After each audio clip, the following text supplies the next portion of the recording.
L'inspiration occitane de Simone Veil. Il y a eu l'épopée d'Homère avec l'Iliade.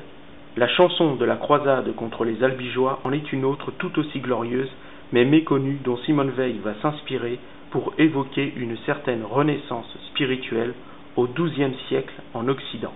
Page 12. Le siège de Toulouse sera la Troie française, et toute l'alchimie héroïque d'Homère se retrouvera dans ce pays d'Oc, où va sévir en quelque sorte une autre église que l'église catholique et que l'on nommera catharisme.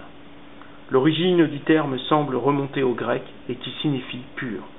Simone Veil y voit là une forme platonicienne du christianisme dont les valeurs strictes mettent davantage en scène l'homme dépouillé tout comme le Christ le fut en son temps. Simone Veil entend l'imitation au Fils de Dieu inspirée de la source grecque dépouillée de la force et de la puissance, lesquelles très présente à ses yeux dans le catholicisme apostolique romain. Tout comme les Hébreux, cet attachement à la puissance éloignerait de la notion du bien et du mal. Toi, Romain, occupe-toi de dominer souverainement les peuples, avait écrit Virgile à propos de l'Empire césarien. Mais le vers est en quelque sorte prophétique. Rome deviendra effectivement le centre chrétien et spirituel du monde. Simone Veil ne l'entend pas ainsi. Elle espère davantage dans l'esprit cathare. En effet, au XIIe siècle, c'était la promesse d'un christianisme purifié de la volonté de puissance. La chanson de la croisade contre les Albigeois met la ville de Toulouse au centre de cette résistance civilisationnelle chevaleresque. Cette société fut un exemple incomparable d'ordre, de liberté et d'union des classes, page 40, et qui, au passage, et c'est là fort intéressant, a également véhiculé un sentiment d'obéissance bien compris, qui, nous dit l'auteur, était semblable à celui qu'a connu Thomas Edward Lawrence en Arabie en 1917, toujours page 40. Aussi, elle fut peut-être transmise par les morts en Espagne.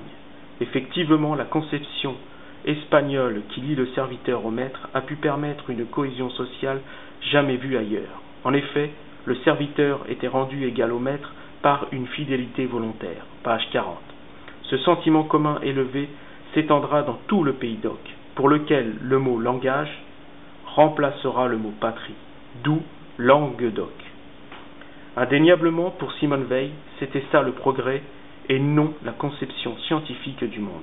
L'idée authentique et platonicienne du progrès est basée sur un postulat qui dit que l'imparfait ne peut pas produire du parfait. Page 51. Il est donc nécessaire que le modèle qui nous élève ait également pour modèle une valeur philosophique authentiquement supérieure. Le Christ est ce modèle d'élévation dont la représentation sur la croix est la forme parfaite de l'amour accompli. Aussi, ce facteur de perfectionnement avait été correctement compris et fixé à travers le pays d'Oc au XIIe siècle. L'esprit grec se ralluma, mais le meurtre de cette renaissance n'en fut pas moins désastreux pour toute la chrétienté. Le XVIIIe siècle et sa révolution, puis la bête sociale de l'ère industrielle, avilirent l'amour courtois et l'amour platonique. Ces malheurs repoussèrent la grâce et renvoyèrent l'homme dans la célèbre caverne où il retrouva sa condition naturelle. Page 70.